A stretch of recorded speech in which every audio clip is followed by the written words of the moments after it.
What up, guys? Your boy Quake back with a brand new episode of the Diverse Mentality Podcast, number 274, powered by Golden Eagle Energy Drink, man. Support them because they're supporting us. Go to drinkgoldeneagle.com/DMP. Get yourself the energy drink right here. Very, very tasteful, amazing. Gives me a lot of energy to do what I need to do.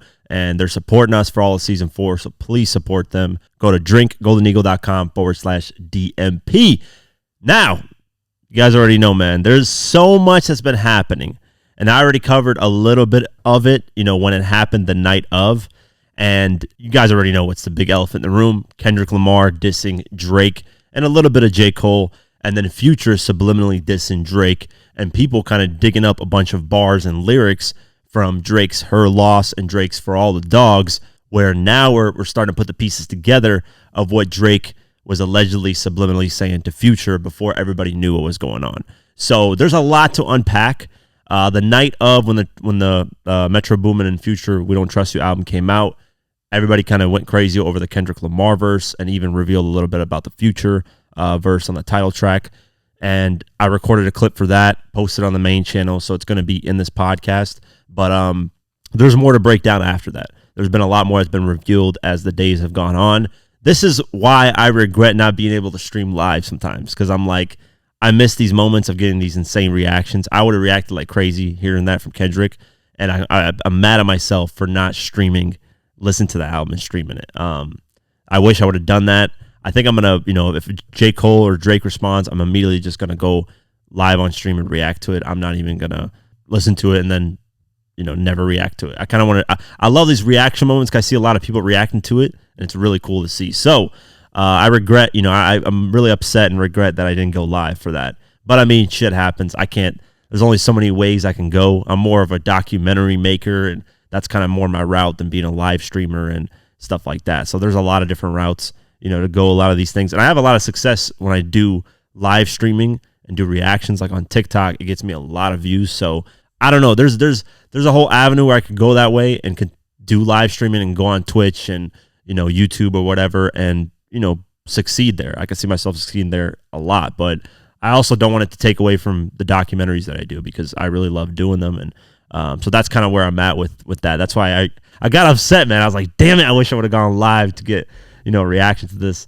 But we're going to break it down here. And, there's going to be a little bit more that I'm going to expand on from what I did on the little clip that I recorded. So let's get into the news first. Soulja Boy is facing more issues from that $10 million sexual battery lawsuit. It has been defaulted and sent to a judge for signature, which is not good news for him. Soulja Boy has been brought one step closer to paying out $10 million to a woman who sued him for sexual battery. In 2021, an anonymous lawsuit was filed against the Crank That rapper by an ex-girlfriend accusing him of sexual battery and assault, as well as emotional distress. In the lawsuit, the woman made a number of claims about Soulja Boy, including that he once allegedly beat her so severely that she miscarried their child, which, if true, Soulja Boy's a piece of shit. During their conversation, Way began to punch D in the face and chest until she could no longer stand on her feet. The lawsuit read, soon thereafter, Doe suffered a miscarriage and was unable to carry her pregnancy into full term. The woman claimed she and the rapper were in an off relationship from 2007 to 2019 when she says she left the rapper because of the constant abuse. Her attorney, Nima Rami, told U.S. Today at the time it took her years to escape the psychological and physical grasp of her abuser. While it had been previously reported that Soulja Boy had been ordered to pay $10 million, Raimi clarified in a statement to Hip Hop DX that the rapper had initially filed an answer to the complaint brought by his client, but had entered into default when he refused to sit for deposition and refused to produce requested evidence during the discovery process.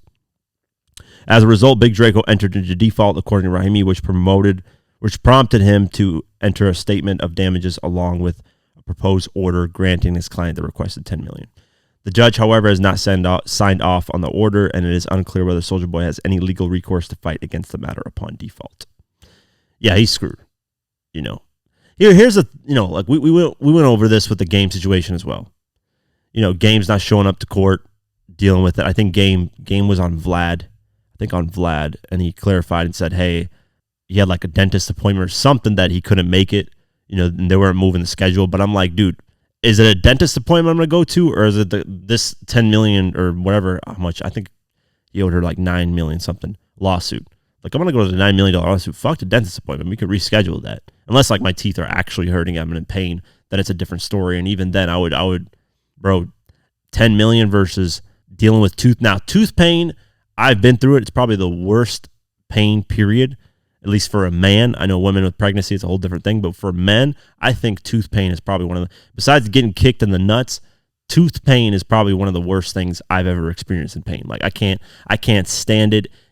Teeth have the most like sensors in them, I think, or what is it, the nerve sensors in them, and it's bad, man. I've had teeth pain to the point where I just want to kill myself. That's how bad it is. And I remember it was a while ago. It was like a couple of years ago, and I had this tooth pain, I think, in the back, and my tooth was just aching like crazy, and it happened like Friday night. So my dentist didn't work on weekends. So I couldn't do anything for the whole weekend. Like, it was the worst timing to ever have tooth pain. And I was, dude, if it wasn't for Advil or any of those, like, those helped a little bit, but I was in so much pain. It was ridiculous. Like, I couldn't wait till Monday. The second that place opened, I was going to be rushing in there. I don't care if I had an appointment or not. I told him, my teeth are killing me right now. I have to get in here. And of course, I have a great relationship with my dentist. So he was like, just let's do it. Let's figure out what's going on. And gave me a bunch of like medication and whatever. And that's how people can get addicted to those, by the way, all those medications. So you got to be careful. But I needed it at that time, man. I didn't give a shit. I don't have addictive personalities. To me, it didn't matter. But yeah, so in these type of lawsuits, like, show up to these things, man. Unless you actually did wrong, which if you're not going to show up, that means, hey, what she's saying is true. I don't have evidence to prove otherwise. She has all the evidence to prove that I did do all these bad things, and that's it. And now you're losing all this money. So it's going to be interesting to see, man. Soulja Boy is making money off TikTok, like $17,000 in a day, I think he made, or something, which is cool. But he's going to need to make a lot of that per day before he can pay off this $10 million lawsuit. That's something else. So we'll keep our eye out and see what happens going down the line. Michael Jackson's son is doing something that I didn't expect. And it's very interesting because it's going to draw a line between whose side of the story are you on and who has the best intentions for Michael Jackson and his estate. Let's go over this. This is something that I did not see coming. Michael Jackson's youngest son, Blanket, has petitioned a Los Angeles judge to stop his late father's estate from picking up his grandmother's legal tab. So grandmother is Catherine Jackson. She's the one, obviously, that raised Michael Jackson. That's Michael Jackson's mom. To them, it's their grandmother. Court documents obtained and published by Billboard on Tuesday, March 21st, reveal that Catherine Jackson is currently challenging John Branca and John McClain, co-executors of the late King Pop's estate, from moving forward with an unnamed transaction. The dispute, according to legal documents, is costing her a substantial amount in legal fees, which Blanket argues shouldn't be the financial responsibility of MJ's estate. So she is disputing that sale, whatever it is. And it might be the actual catalog. She doesn't want the catalog being sold to Sony. That's what it says, unnamed, but that's kind of what, that was one of the major sales, the $600 million catalog going to, I believe, half of it, 50% going to Sony. So continuing on, this is what the filing said. It is readily apparent that a reversal on appeal would be an extreme long shot. The documents filed on behalf of the 22-year-old reads. This is Blanket, by the way. Given those odds, BG decided not to waste his resources to participate in an appeal. Nonetheless, Catherine has decided to appeal this court's ruling. That decision is not for the benefit of the heirs. Heirs, or I don't know how to pronounce it, the heir to the throne, heirs. Basically, so the Jackson kids, Prince, Blanket, and Paris, initially stood with their grandmother against Brecca and McClain's transaction. However, once the probate court greenlit the two, all three children accepted the decision. While the dispute deal itself is not explicitly named in legal documents, it appears to be the Jacksons' estate estimated $600 million deal to sell part of the singer's catalog to Sony, the outlet reports. So, it's unnamed, but that's the major recent deal that went. So this is an interesting twist to the story of Sony's catalog. Sony buying Michael Jackson's catalog. We reported on that a couple weeks ago, but this basically blanket is saying, hey, in the court, it's already a rule that's going to be sold. The chances of us beating that is so slim that why is Catherine fighting this? Why is she disputing this? But Catherine, the mother of Michael Jackson, is like, fuck no. I'm not selling it to something that Michael didn't like. Like, we're not going to sell the catalog to Sony. Doesn't matter what amount. Like I said, at the time when we were reporting on it, Michael was making like $70 million a year off the music right now. So it's like, you don't need that $600 million. $70 million a year, you can live off $70 million a year. Trust me. There's people that live off $30,000 a year. Especially at that lifestyle, you can live off $70 million a year. Especially 3 kids. Let's split that among 3. What is that? I'm horrible at math. That's $20 million each, $23 million or something like each, $23.3 million each, which is a lot of fucking money, man, at those ages. $23 million a year, poof, easy peasy, man. I'm traveling the world. I'm loving life, everything. So Blanket is saying, hey, we're not going to cover her legal fees in disputing this. Whatever it's going to cost her to go up against this, we're not going to cover that through the state's money. Which is also, it's like, hey, your grandmother's fighting this for a specific reason. She knows her son more. She knows Michael Jackson more than the kids do. That's just the reality situation. She raised him. She was with him up until he was 50 years old and died. The kids grew up with him. What was the oldest? The oldest was, I don't even know how old. She was like 12, 14 maybe. I don't even know when Michael Jackson died. So they weren't with Michael Jackson that long. She knows her son way more. She knows her son wouldn't do the Sony deal at all. She knows he hated Sony, got into lots of legal battles with them.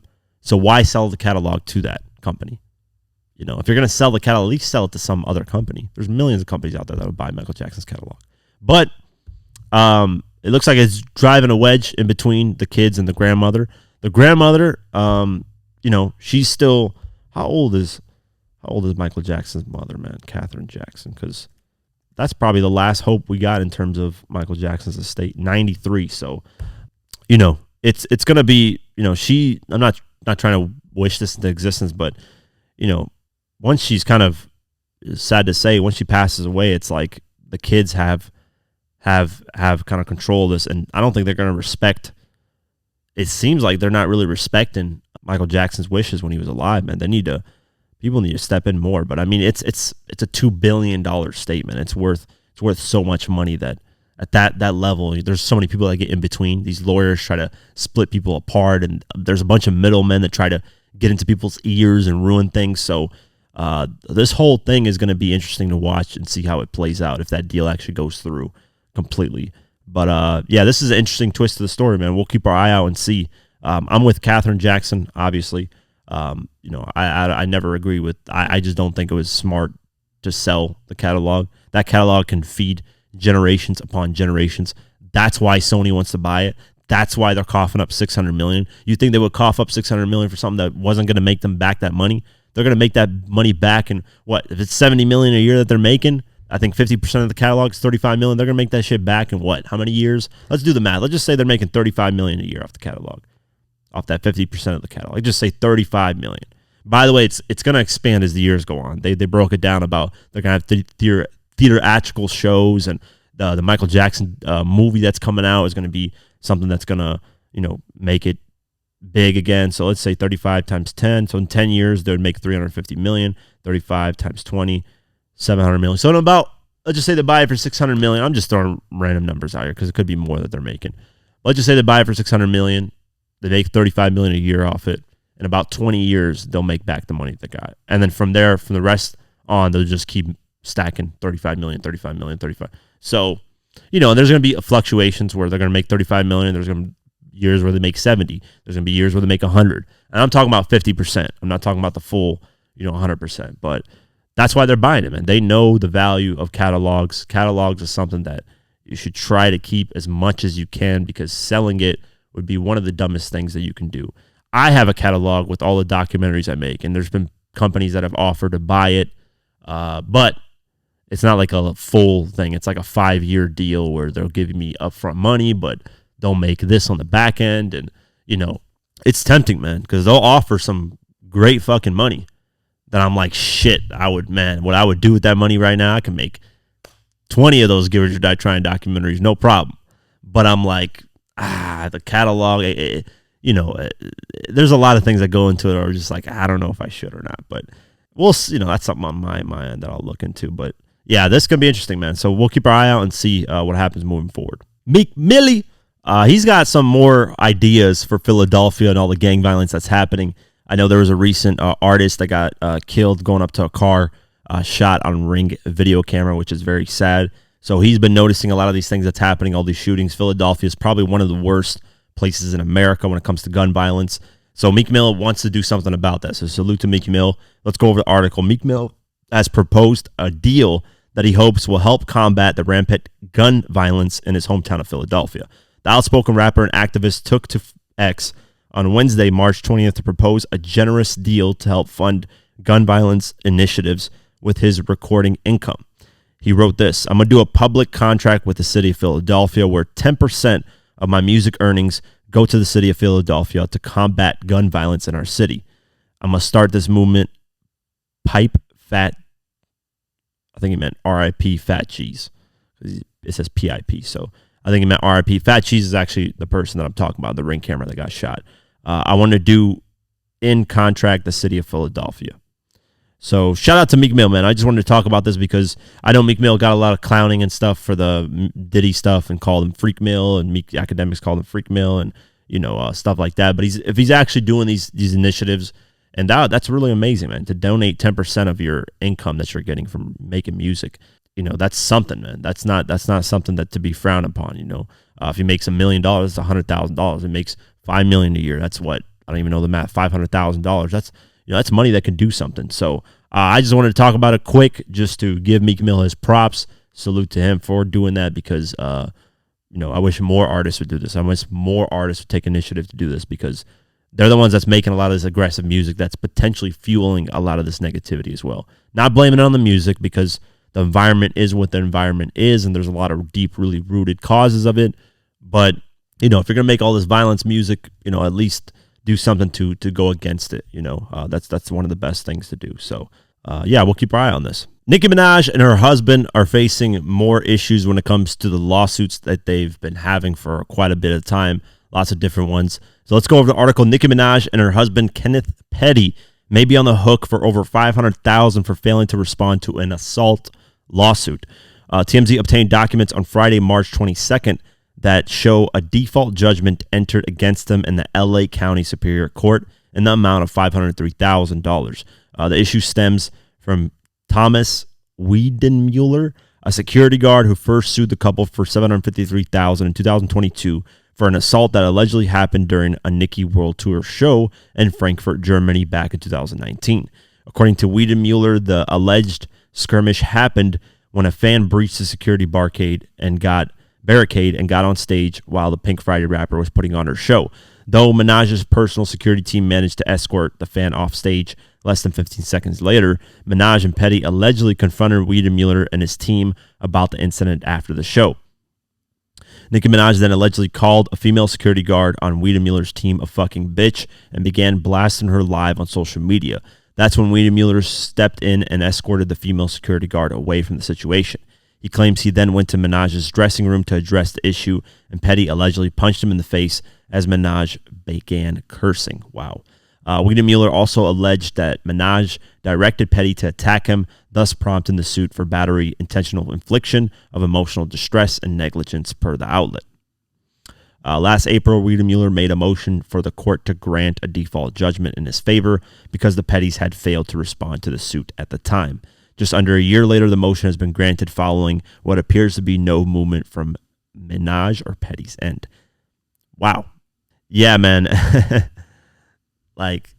Listen, things happen. As long as Nicki Minaj didn't get hurt, what they should have done is just talk to the security team and be like, what were you guys doing? What was the fallout? Why did this person get through? Why am I paying you guys? And I get it. You get tensions rise. People get upset in these type of situations, but don't punch people, man, especially at the celebrity at that level. Like Nicki Minaj married a guy that's a street guy that still hasn't realized that he's married to a celebrity. At that point, you got to leave that street shit alone, man. It is what it is. You can't just go around punching people, threatening people. It's just not how shit goes, especially at this level. No, because everybody's going to sue you, and they're going to have the last laugh in the situation. How many times have we heard a story of a celebrity doing something to a regular person, and they get sued and they lose? One of the biggest ones is the Rick Ross and Vlad thing, which I would love. I need to actually deep dive into that one. I don't think anybody has deep dive into that. But Rick Ross put his hands on Vlad I think Vlad was the one that leaked the police officer photos of him being a correctional officer or whatever. And Rick Ross got mad at that. And then, a.k.a. William Roberts, put his hands on him, gave him a black eye. Vlad won a lot of money from that. Let me see. I'm actually going to look into this. I'm curious because nobody's really broken down this lawsuit, at least from on YouTube. I don't know. I haven't checked. Maybe somebody did. But on Thursday, U.S. District Judge and New York Court jury awarded Vlad $250,000 in punitive damages and $50,000 in compensatory damages against Ross. The 4-day court proceedings stem from August 10, 2008 incident involving Vlad and Ross Triple C's group. So he filed a $4 million lawsuit against Rick Ross, but he won about $250,000. Yeah, interesting, story. I see Trap Lord Ross made a video on it. Surprised I didn't watch that. I never really checked it out. I just knew that, he got sued for it. But there's a lot of stories like that in hip hop that people haven't really deep dived into. But Trap Lord Ross did, so shout out to him for that. But yeah, these type of situations, man, why, don't put your hands on them. It just is what it is, man. It's not, the streets don't correlate to, music world and this professional, world. It just doesn't correlate. Now they're not even responding to the situation. It's like, I'm interested in how does this work, because so they're suing in LA County, but they're from, I'm assuming they're living in Frankfurt, Germany. So that's I'm sure that's costing them an interesting amount of money and time, but they're not even responding to it, which is dumb. Like, these are another things, like, you lose a lot of money not responding to these things, man. And even though you feel like, hey, we did nothing wrong, we're going to, we don't give a shit because we didn't do anything wrong. Well, you're going to lose money, man. You got to say something about the situation. So we'll keep our eye on this and see what happens moving forward. Mace said some real shit just recently. He's on his It Is What It Is podcast with Cameron, and he talks about basically his past and why he quit rap and why it was a blessing for him to do so. And as I'm working on this Diddy $1 million hit documentary, I'm going more through the timelines of what Mace is talking about, and a lot of what he's saying is the truth. So let's go over our article. Mace has made it clear that he has no regrets about quitting the rap game when he was at his very peak during the late 90s. During an episode It Is What It Is that aired on Friday, March 22nd, Murda asked if he made the right decision by retiring in 1999 to become an ordained minister. So let's play the clip. You'll know at the end. Did you make the right decision leaving rap? I did. Everything now that we see playing out was all the things I escaped. The car, the shine, the loan, the Puff Daddy, the Craig Mack, Biggie Smalls, the Biggie Smalls. So even though I made those decisions and it cost me money, that's why I got with Killer and they gave me the money back. I didn't lose no money. It's destiny. That boy good. That boy good. That boy good. That boy good. Nigga said, and that's why he makes the big bucks. That's why he makes the big bucks. That was crazy. Yeah, I couldn't have planned that. You asked me. See, that's why it's destiny. You asked me the right question. We at the right place. This is how it's meant to go, man. That's what I do, baby. Thank you, Killer. Yeah, likewise, Thank you, Killer. Man, thank you, on man. national TV. Yeah. Thank you, Killer. And thank you too, Murda. I appreciate it, bro. See?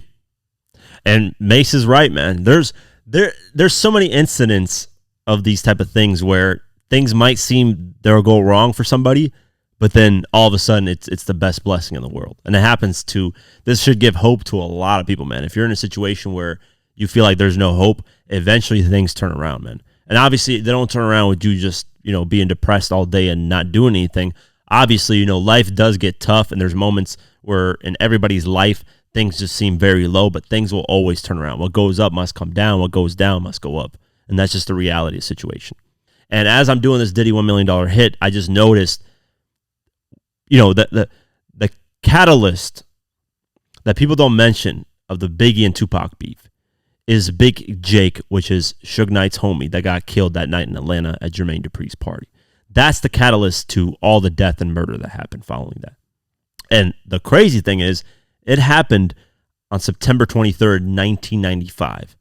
And 1 year later, Tupac dies. Literally, Tupac died, September, I don't know the exact date, September 12th or something like that, whatever, 1996.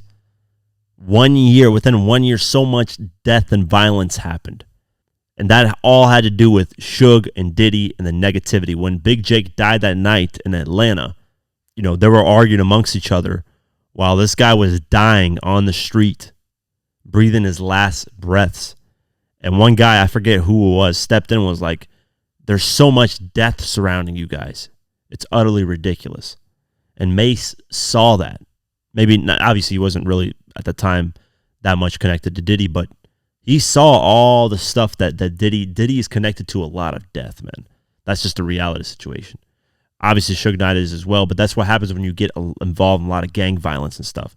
So Mace dodged so much stuff, where at the time it would have looked like for Mace, hey, this is a horrible, well, not really horrible. I'm sure you obviously wanted to do it, but at the time he's probably thinking, damn, I'm losing so much money. I'm at my peak. I'm at my prime right now musically. Everybody wants to hear about me. I'm losing all this money that I could be making on tour and all this stuff.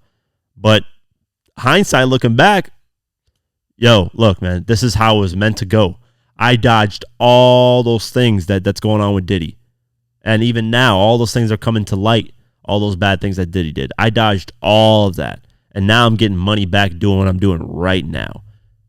So sometimes it might seem like you're losing, but as time goes on, if it turns around and you actually make more than what you were initially supposed to make. Look at Dave Chappelle. Dave Chappelle's another example.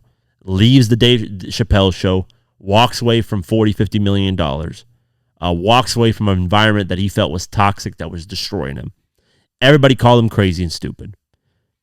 But at that level of genius, I knew, at least me personally, I knew at one point Dave Chappelle would be coming back and would make that money back. To me, that's what I knew. Now, how long would it take? It took 12 years, 13, 14 years, somewhere around there, for him to finally come back, do his stand-up specials, made $50 million off Netflix, just giving him two specials, $60 million, $50 million, whatever the amount is.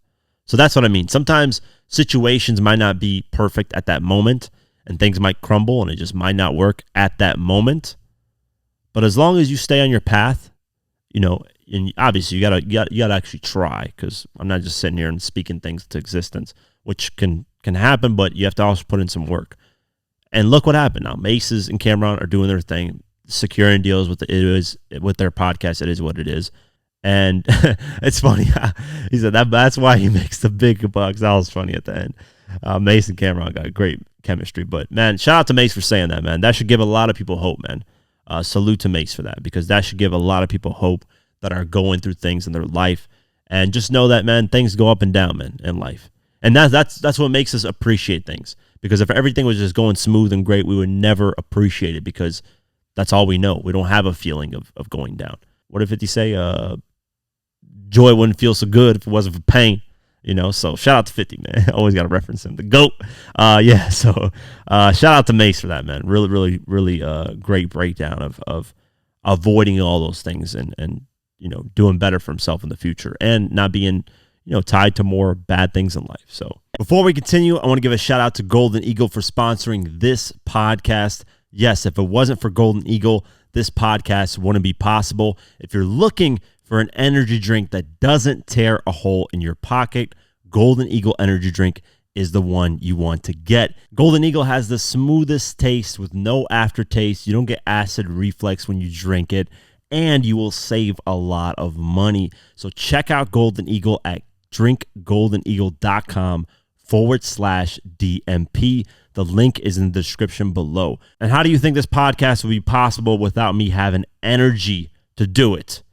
Come on, guys. You guys got to remember this. I need energy to do this stuff, man, because there's a lot of crazy topics. So look how smooth this thing sounds. Look at it. Oh my God, it's fresh. Look at that Golden Eagle. Look at the can. It's so beautiful too, man. Look at that. That's so fresh, man. So fresh. Golden Eagle energy drink. Go to the link description below. That's drinkgoldeneagle.com/DMP. Let's continue the episode. For those of you who don't know, Future and Metro Boomin have released their collab album, and this is to no surprise. These two have had an amazing relationship musically for quite a long time. They're just released this album called We Don't Trust You, and they're scheduled to release a second album sometime in mid-April. And the release of this album is causing a lot of stir, and that's mainly because of Kendrick Lamar. He is featured on this album, and Kendrick decides to basically go at two of the other top big dogs in the big three. And you already know what I'm talking about and who I'm referring to. It's Drake and J. Cole, the big three in hip-hop that basically blossomed in the early 2010s, and now they become their own individual beasts in hip-hop. And Kendrick has had enough of it, enough of the subliminals, enough of the kumbaya by the fire, and he decided to go at both, man. I thought Kendrick and at least J. Cole were a little bit cool, considering that they almost had a collab album come out together back in 2014. But it looks like Kendrick doesn't care about that anymore and is going at both. And the crazy thing is, people are speculating that Future also went at Drake in the intro track of this album. So I'm going to break that down after this Kendrick Lamar verse. What adds a little fuel to this fire when it comes to this album is that Metro Boomin and Drake really haven't been seeing eye to eye and have had back and forths on social media. Basically, Metro Boomin was talking about how his album, didn't get the proper accolades and how Drake gets these things and he doesn't. And Drake responded to that, and they just went back and forth. And before the album dropped, Metro Boomin unfollowed him once again. So I think, they've had their own back and forths, and that's what made this a little bit interesting when the album dropped. People were kind of expecting something, and Drake and Future haven't had any new music together since 2022. So people are wondering what's the relationship with them, since Drake has been more close with 21 Savage and J. Cole now versus Future. Well, it looks like on this album, a lot of those things have been a little bit cleared, and it's clear where the line is drawn in this. And I'm going to ask you guys a question after this of which side you're going to take, because it's going to be a tough question. So, track number 6 on the album is called Like That. And on this track, it is featuring Kendrick Lamar. And Kendrick Lamar hasn't dropped an album in quite a bit. Last album dropped was 2022, so it's been a little, about 2 years. We're probably going to get something from him maybe this year. So he decided to do a feature on this album, and, well, he snapped. There's no more subliminal shots. Straight directly. It's very clear who he's talking to. It's Drake and J. Cole. There's no subliminals. So at this point, if Drake at least doesn't respond, then Drake just doesn't want smoke with Kendrick at this point, because now it's clear as day. These two have had subliminal shots at each other for years. We're talking 10 plus years. I want to say since 2013 is when everything started with the whole Control verse. Ever since then, the relationship has been rocky. Drake brought him out on tour with the Take Care stuff and kind of showed him the ropes, and he's always felt like he's a mentor to Kendrick.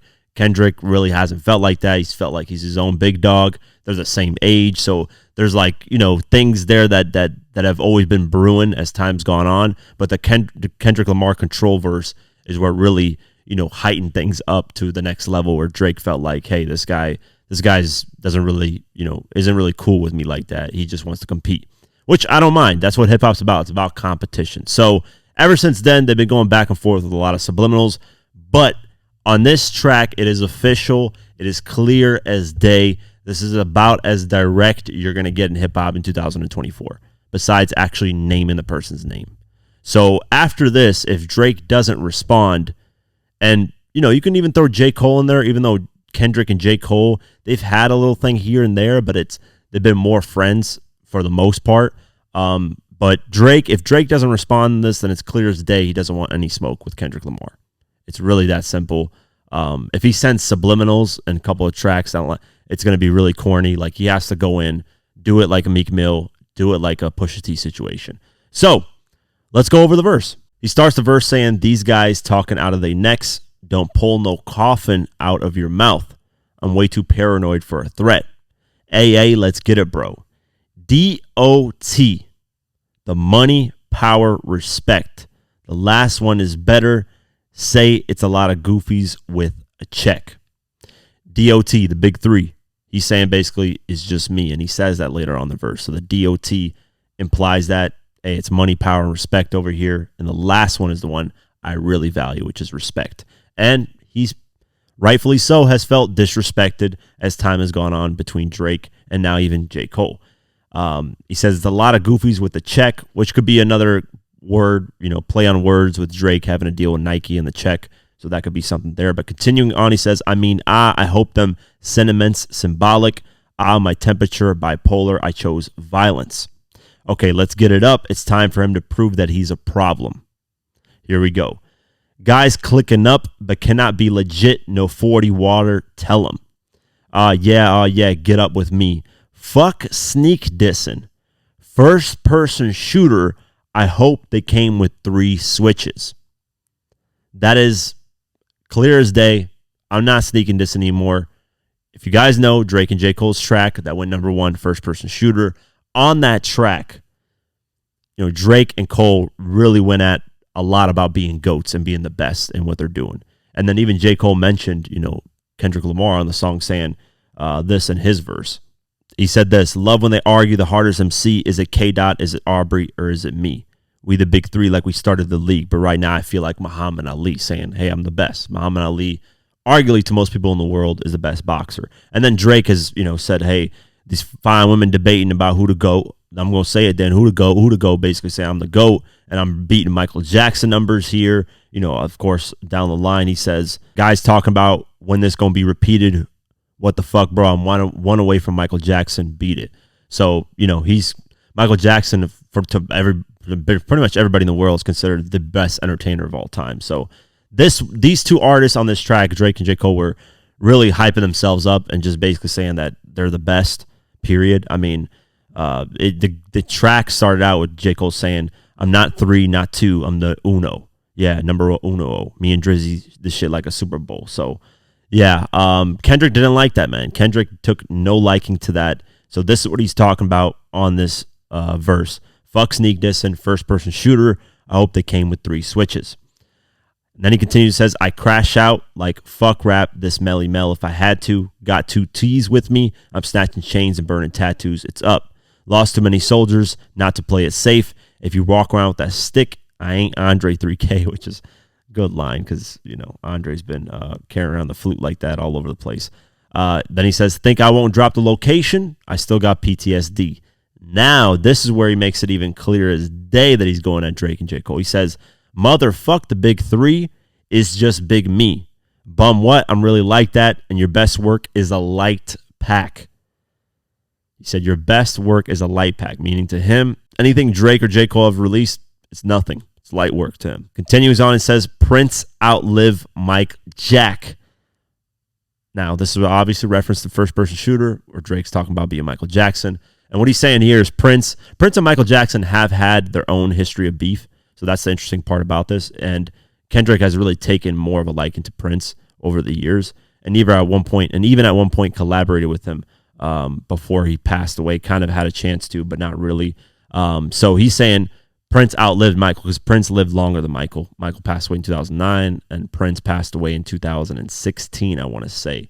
I might get that wrong. Let me see. Just got to make sure here. Yeah, 2016 he passed away. So he's saying I'm going to outlive you regardless of you being Mike Jack.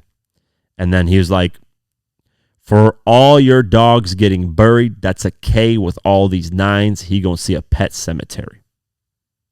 There you go. Clear as day. Drake's latest album for all the dogs.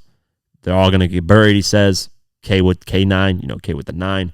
So the interesting part about all this stuff is that, Kendrick went really direct in this. And now it's clear as day. And now it's pretty much the balls in Drake and even J. Cole's court. J. Cole right now is rapping at a level that I think it's the best period in hip hop right now.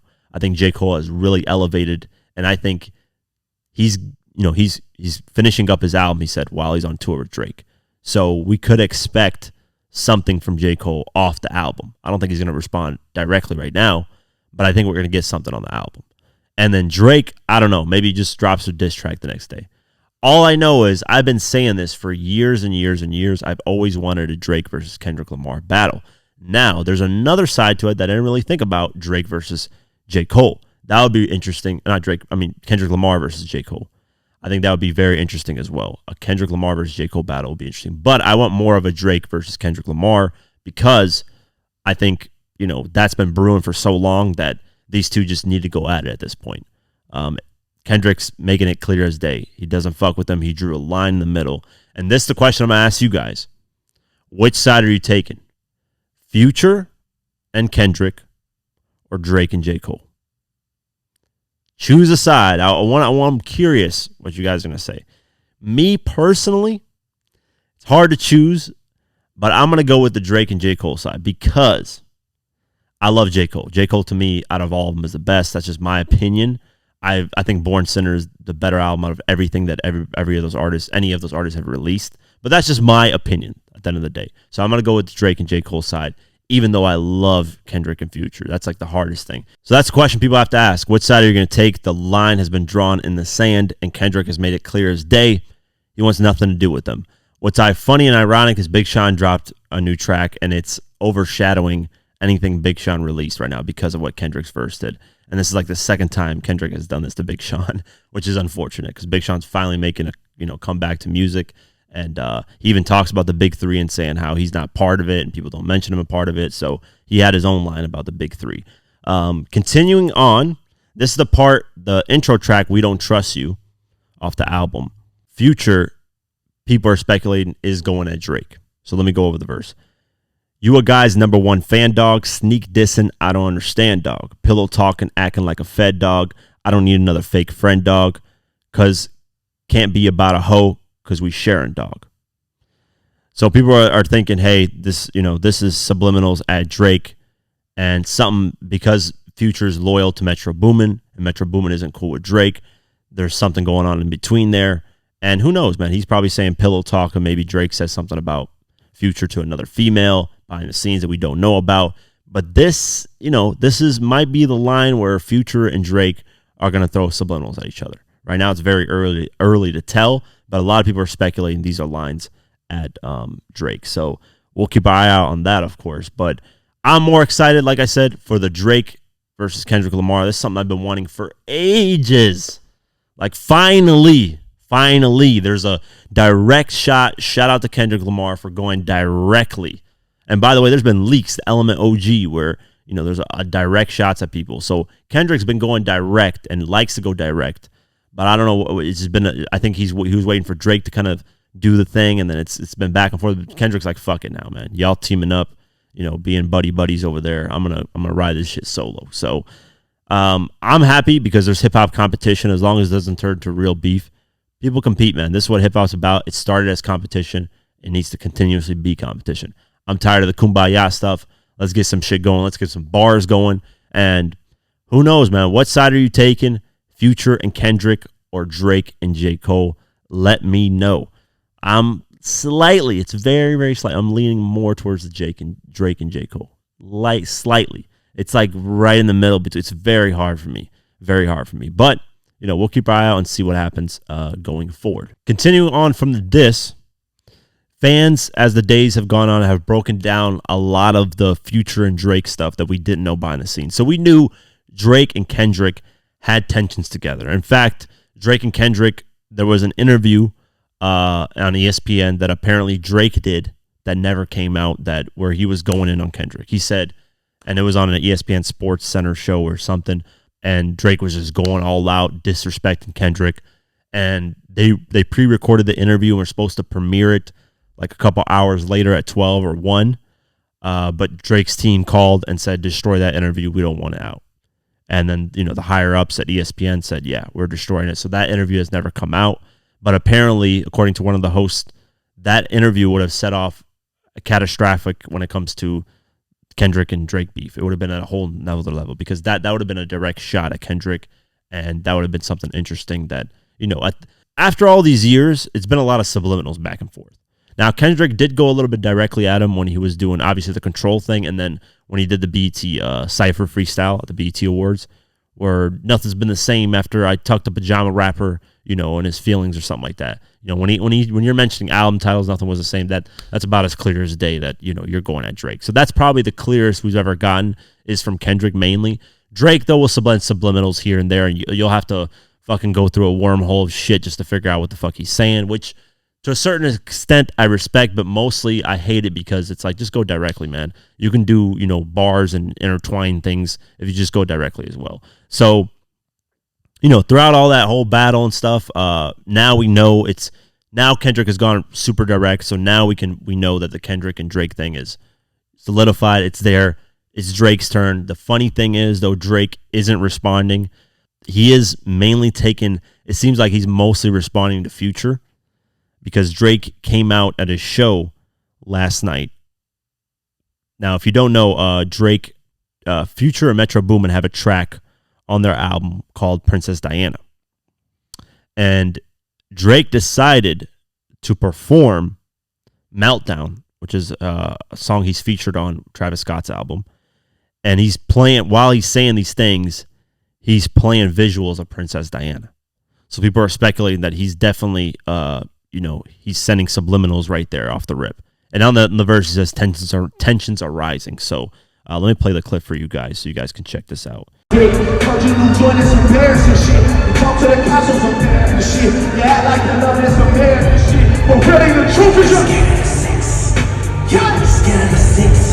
See, really the truth is just scared of the 6 with Princess Diana playing around there. So, Drake's now, while he's on tour with J. Cole, he's going to be throwing subliminals like that on tour. I doubt we're going to get a track anytime soon. The funny thing, though, about this, right? The funny thing is, just based off right now what's going on, Drake is avoiding Kendrick. He is avoiding Kendrick because right now he should have done something subliminal like Kendrick too. Why just go at Future? And this is the same thing we got from Drake when Pusha T was cooking him. What did Drake do? Shift his attention to Kanye West. Because he knows that Future and Kanye lyrically can't be on the same level as Drake. Kanye has a bunch of writers. Future isn't really known to be that lyrical. Now, does he have moments where he has great bars? Yes. But Future isn't at the level of a Kendrick. Kanye isn't at the level of a Kendrick. But Kendrick going in on him, Drake's like, oh, I'm going to avoid the guy that's lyrical that could potentially cause issues with me. But I'm gonna. That's the problem in this situation. This is why I don't like the fact that the Future thing popped off and the Kendrick thing popped off. I wish it would have just been straight Kendrick, because if now Drake has an escape route to be like, hey, I'm gonna go at Future and forget Kendrick, but that opens the lane for J. Cole and Kendrick to go at it. Which to be honest with you, I've been wanting Drake and Kendrick forever, but at the level that J. Cole is at right now rapping, I would love a J. Cole and Kendrick battle, which I never saw coming miles away. Now I knew it was possible, but I never thought in a million years J. Cole and Kendrick would go at it, because they just seemed very cool. At one point, they were about to release a collab album. So, I'm for it though, man. Those two lyrically are up there. Let's break down a little bit more of the Drake subliminals. So let's remind yourself that Kendrick is responding to Drake and J. Cole. This isn't Kendrick going at them. This is him responding based off the first person shooter track. Because now looking back, hindsight on that track, it's looking like J. Cole and Drake are sending shots at Kendrick very subliminally. Even though J. Cole shouts him out on it, it could be me and the big three. It's me and Kendrick and Drake and whatever. It seems like, hey, I'm the number one uno. Drake's number one uno. I'm going this. I'm going that. We're big as Super Bowl. So looking back on it, it's like, it's subliminal, man. A lot of subliminal shots taken there. So let's break down a little bit of what Drake was doing subliminally. So Future is responding just to Drake. A lot of people are saying it's about females, and that there's these women that were at this place called, I don't know what it's called, man. It's one of these areas with a bunch of women, and apparently Drake and Future really like this girl named Diana, but she has like Princess in her name. Apparently people call her Princess Diana, and the song is called Princess Diana on the Metro Boomin song, Metro and why am I Metro Future album, We Don't Trust You. But Metro Boomin responded to those rumors and said, y'all guys stop making stuff up for engagement and just enjoy the music. That's Metro Boomin's response to those rumors about Future and Drake falling out over a girl. Personally, if I find out that Future and Drake are falling out over a fucking female, a female that, by the way, looks the same as most of the females that they're around, then these are the corniest rappers alive, and I don't even want to fucking know about this beef. This is the dumbest beef ever. But I don't think it's that reason. I think a lot of it had to do with maybe Drake siding more with 21 Savage and doing a collab album with them. That's kind of rumored, where Future kind of didn't like that. And there might be some behind the scenes stuff, man. Maybe business stuff. Maybe something didn't work out the way. Me personally, and I know I never said this on a podcast, but me personally, I just never really saw Future and Drake as friends, like really, really close friends. I don't know why. Just to me, it seemed like it was more of a business thing, because Drake needed somebody that had more respect of the streets and more was, because Future is more of the streets love him than Drake. So Drake needed that, and then Future needed that more, that superstar mainstream love. So them coming together really worked really well for each other. Like, they benefited off each other a lot.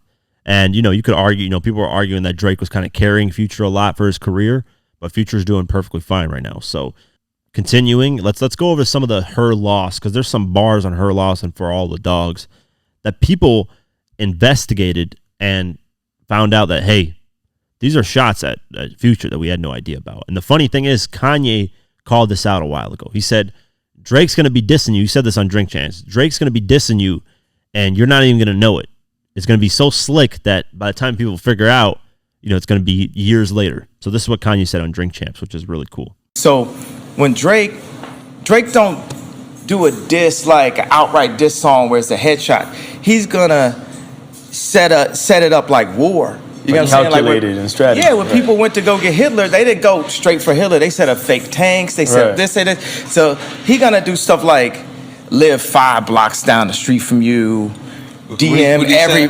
He said crept through the light switch. Is that yeah. what you talking about? He gonna like go and DM every single girl in your family, every single girl around your family, everybody, all your niggas, girl. He's gonna. Really? So on Middle of the Ocean, Drake said on Her Loss, this is the Her Loss album with 21 Savage, he said the lyrics begin to reveal themselves over periods of time. And how we didn't catch this, Drake collaborating with 21. By the way, Her Loss is mainly a Drake album. It's about 65-70% Drake.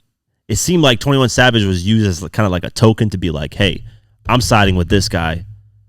Fuck you, Future. I'm not cool with you anymore. And there's more lines on this whole project where he's just going in. He says on Fear Heights, he says this, he might take you on trips and he might have some hits, but baby, not more than me. He might be at the trap and order some ones, but ain't throwing more than me. This is the female tension that we're talking about. And the club that apparently they're arguing over a female of is called the Booby Trap. And one of the females there said Drake and Future are beefing over Amber from the Trap. You know how many of us in there eat dick, be for real. She has a man as well. Laugh my ass off. So she basically just admitted, hey, we're just some whores and we be sucking dick, and of any guy, it doesn't even matter. So why are they arguing over that? Which is, like I said, this is all rumored. This is not true. Metro Boomin, is denying this. I'm not saying not true, but it's alleged. Metro Boomin is denying this. But if this is the reason why, it's the corniest shit ever. So on Drake's More M's verse, on that track, More M's, on Her Loss, people broke down the bars. He says, what happened to that guy claiming OVO? We traded him. Now, that's clear as day, because Future used to claim FBG, and OVO, and had chains of OVO, had clothing of OVO, all that stuff. Continuing on, Drake said on More M's, fuck, let me kick it basic. Guys ain't got love for the boys, so they fake it. Crack a couple jokes to some bitches on some snake shit. So apparently there's some pillow talking going on. That Drake didn't like with Future, and maybe even Metro Boomin involved. This is why on Type Shit, Future said, just a sad hoe running through the crew type shit. A bunch of rich guys, hoes get confused type shit. She fucked me, ran her mouth because I'm a boss type shit. So Future's kind of responding in those type of lines. Continuing on, Drake on More M said, but if I send a verse to the ass, then they'll take it, shoot a video, arm around me like we aces, or pop out at my shows, jump around with me on stages. So he's talking about, hey, if I'm helping them on tracks, they're all cool, but then they talk shit behind my back. Continuing on, Drake says this on More M's. Probably why these hoes love to shower me with praises. Might have fucked another rapper girl, but you ain't fucked Drake yet. You know, and on What Will Pluto Do, Drake said, what will Pluto do? He'd fuck the hoe, so I did it. Then, you know, Future on We Don't Trust You said, sneak dissing, I don't understand, dog. Pillow talking, acting like a fed dog. I don't need another fake friend, dog. Can't be about a hoe because we sharing, dog. In your feelings, guy, why you playing, dog? So it's looking like it has to do something with the female, which is the corniest shit ever. Let's just keep it at that. If it has to do with a female, you guys are Drake and Future. You guys can damn near get any female you want. And you guys are arguing over some of the most basic OnlyFans thoughts that you can think of in your life. Like if we're arguing over, I don't know, what's a female in her prime that I can think off the top of my head? Why am I struggling to think of this at the top of my head? I don't know, whatever. A female that is one of the most beautiful female at the top of their prime, and everybody wants her. What's a girl right now everybody's fucking going over? I don't remember a lot of these actresses' names and shit, man. Sydney Sweetie, I think her name is Sydney Sweetie or some shit. Right now everybody's going over Sydney Sweeney. Yeah, her. Let's just say her. Fuck it, throw her out there. Actually, what's that girl's name, man? That's on The Wolf of Wall Street. She's bad. Margaret Robbie, right? Margaret Robbie. She's fine as fuck. One of the most beautiful women I've seen, right? If y'all are fighting over her, different story, bro. She's rich. She's got her own money. She's beautiful. She's one of one, blah, blah, blah, right? Fight over her makes sense. I'll be like, oh, you know what? Fuck it. I'd fight over. But some random OnlyFans thought that's been ran through that sucks dick at a club for everybody, as long as you pay her. Come on. Come on, guys. Are we really, really beefing over that shit? Is that really where this is going to go? Ruining classic music for nothing. Now, that's just assumptions. I don't know if that's officially the case, but based off these bars, a lot of it are lining up together. People are saying that What Will Pluto Do track is not a respect to Future, more like a diss. People actually expected Future to be featured on there when the first track list came out. I did too, but that never happened. So the last time Future and Drake collaborated was 2022. It seems like that's the last time we're going to get their collaboration, at least for some time now. Rick Ross unfollowed Drake. So that Rick Ross and Drake collab thing is not happening. So there's a lot of people right now turning on Drake. Even Nav and Drake captioned some of Nav's bars on his Instagram, which makes no fucking sense. But Nav unfollowed Drake as well. Metro Boomin unfollowed. Of course, Future unfollowed. So right now it's looking like a lot of people are against Drake. What does Drake do in this situation, though? I think he's gonna duck Kendrick. Or if he does respond to Kendrick, it's going to be years later and very subliminal, very light, to the point where Kendrick's going to be like, fuck this guy, man. I went directly at him and he's not even responding to me directly. He's too scared to. That's, I think, where Kendrick's going to go with it. And at that point, if that happens, Kendrick's the better. It's over. Kendrick's the head of Drake. If you're scared and you brag about your pen game and you brag about how being one of the best and GOATs and Michael Jackson, all this stuff, but you're scared to go up against one of the best that's in the game right now competing with you, then you can't hold that title. It is what it is. J. Cole right now is talking a lot about being the best. A lot about if any rapper wants it, he can get it. So J. Cole, I don't think is going to be ducking Kendrick. I think he's going to be going at Kendrick. Now, are we going to get it on the Fall Off album? Potentially. Why would J. Cole just randomly drop a diss track right now? I think he's going to save it for the Fall Off. We're going to hear something on there. And I can't wait for that day. When that happens, oh my God, I'm going to be on cloud 9 million. I'm going to live stream the Fallout.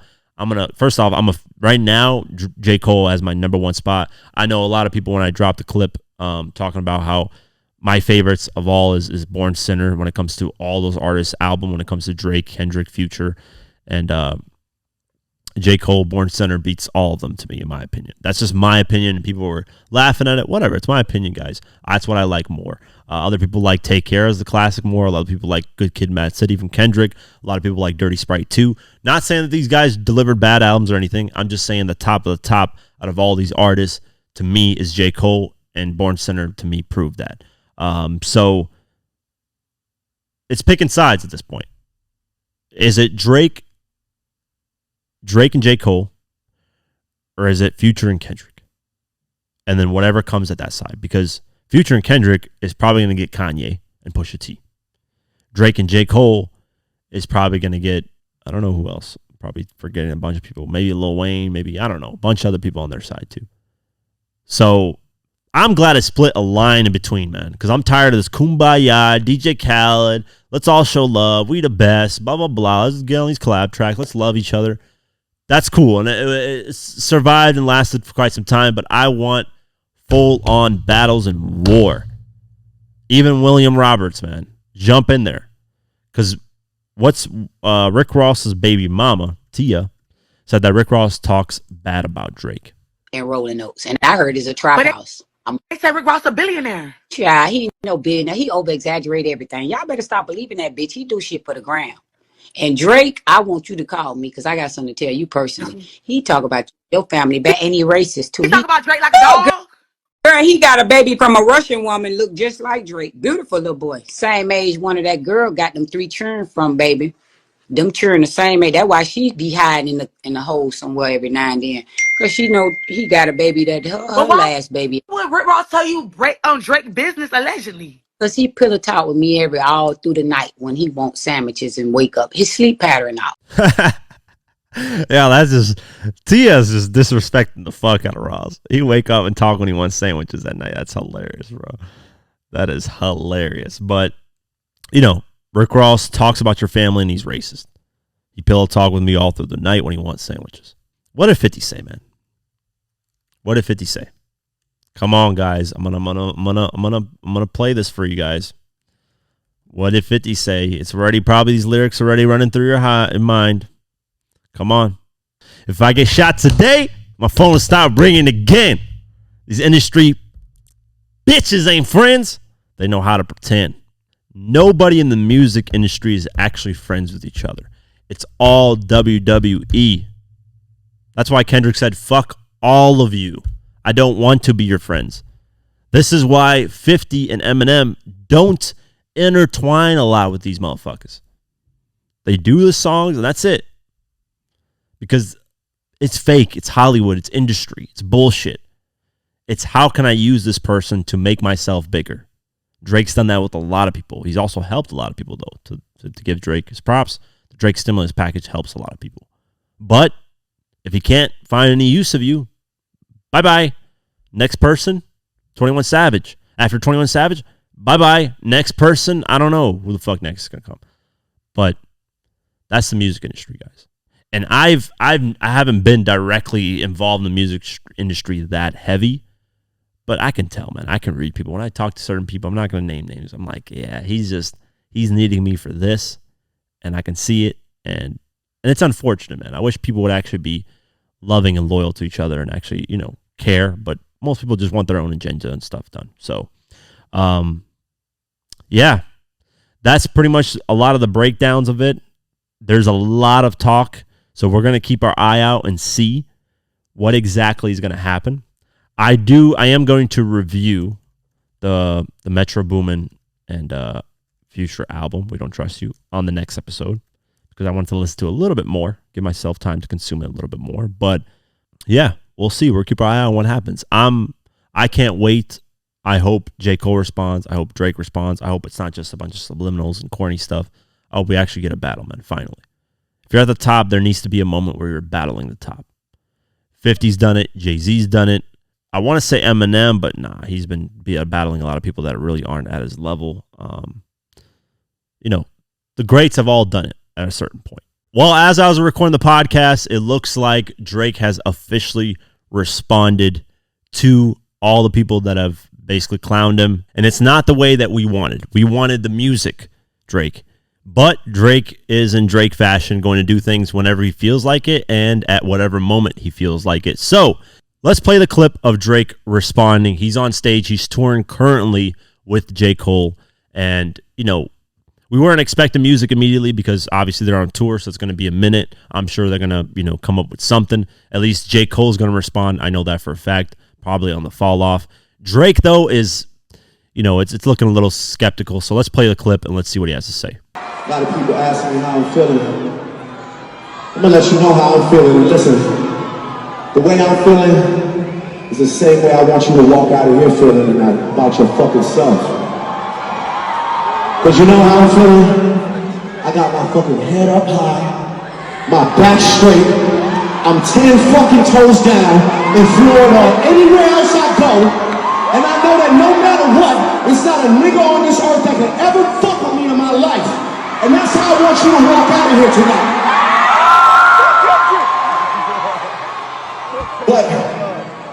But in order to, get yourself all gassed up, riled up, and move towards the future, sometimes you gotta acknowledge the mistakes that you made in the past, right? Right? So this is what I want you to do. Everybody in here. That's funny, man. That's I got my head held up high, my back straight. I'm 10 fucking toes down, and I don't know, no matter what, there's not nobody that could ever fuck with me on this earth. Here's what I think is gonna happen. Drake is somehow going to turn this into the same thing that happened with Pusha T. Pusha T cooked Drake. I think most people would agree with that. Pusha T cooked him. What did Drake do? He shifted the attention towards Kanye. Instead of focusing on Pusha T, the one who's obliterating him, he shifted the attention towards Kanye. That's the same thing he's going to do with this. Kendrick just cooked him. What's going to happen is Drake, and this is just based off of history, I'm going to assume Drake's going to avoid Kendrick and go after Future, because Future subliminally dissed him on the album as well. So I think Drake knows that, hey, Future I can take. He's not the lyrical rapper, the one that's going to obliterate me. But Kendrick, I don't know. So people are clowning him already based off the response, saying he's shaking in his boots. So I'm not saying that Drake doesn't have the ability to go up against Kendrick, because he does. But if that happens, how are people going to view Drake? No longer as this top MC, as this top artist anymore, because Kendrick made it clear as day he's talking about Drake now. There is no subliminals. There is no guessing. This is about as direct as this battle's ever gotten. So if you duck the guy that is supposed to be the guy that's competing with you, you duck him completely and you don't respond, it's not going to look good for Drake at all. Drake always wanted to spar with people, send subliminals. Well, you got your direct shots now, and there's no more tiptoeing around. And I'm sure Kendrick's smart enough to the point where he's got something planned that if Drake responds, he's already thinking, 10 steps down the line of what he's going to say and how he's going to execute things. So I'm more excited to see J. Cole respond, because I never expected J. Cole and Kendrick to go at it, because they've been friends for a while. But J. Cole's rapping at a level that is arguably the best right now in the game. So him responding with Kendrick, that would be probably a better battle than Drake and Kendrick, to be honest with you. Even though I've wanted Drake and Kendrick since 2013, since this whole thing, started going off the rails with the Control verse. Things are heating up, man. So we'll keep our eye out. And of course, I'll keep you guys updated. While I was recording this podcast and finished it, all this happened. And I'm glad sometimes I record this podcast really late at night. Right now, it is literally 2:11 at night. I'm not even joking with you guys. My whole schedule's flipped, so it doesn't matter to me. But I sometimes record these podcasts really late because of incidents like this. Things happen late at night, and then boom, I can get it out immediately for you guys, and then let you guys kind of enjoy it and talk amongst yourselves and talk with me about who do you guys think is going to be the one that wins all this situation. So yeah, we'll keep our eye out, and this is getting intense and exciting. New music, let's get into it. Obviously, Metro Boomin and Future, We Don't Trust You, the album's out. Big Sean, Precision, the song. So Big Sean finally took a break, got overshadowed by all this Kendrick Lamar stuff once again, but he dropped his track, and it's a pretty good track, man. Check it out. Mac Miller, The Quest, Lucky, All Love, YNW Melly, Save Me, Jordan Lucas, Not Now, I'm Busy, the album. Tyler's self-titled album is out. Russ, I Got You, and Sir Heavy, the album is out. Album sales. Let's see. What people are selling right now, man. We'll see. Future and Metro Boomin's albums on pace to sell like 200,000 first week, which is amazing numbers. So Ariana Grande is at number 1 still with 100,000 sold. Eternal Sunshine, shout out to her. Casey McGrave's Deeper Wells debuted at number 2 with 95,000 sold. Morgan Wallen, One Thing at a Time, at number 3 with 69,000 sold. Number 4 debut, Justin Timberlake, Everything I Thought I Was, at 64,000 sold. Noah Khan, Stick Season, number 5 with 45,000 sold. SZA, SOS, number 6 with 42,000 sold. Taylor Swift, Lover, number 7 with 40,000 sold. Zach Bryan's self-titled album, number 8 with 40,000 sold. Taylor Swift, 1989 at number 9 with 39,000 sold. Kanye West and Ty Dolla Sign's Vultures at number 10 with 39,000 sold. Drake, For All the Dogs, number 12 with 37,000 sold. Travis Scott, Utopia, number 14 with 30,000 sold. 21 Savage, American Dream at number 16 with 29,000 sold. Let's see. Drake, Take Care, number 33 with 19,000 sold. Lil Baby, My Turn, number 35 with 18,000 sold. Nicki Minaj, Pink Friday 2 at number 36 with 18,000 sold. SZA, Control at number 38 with 18,000 sold.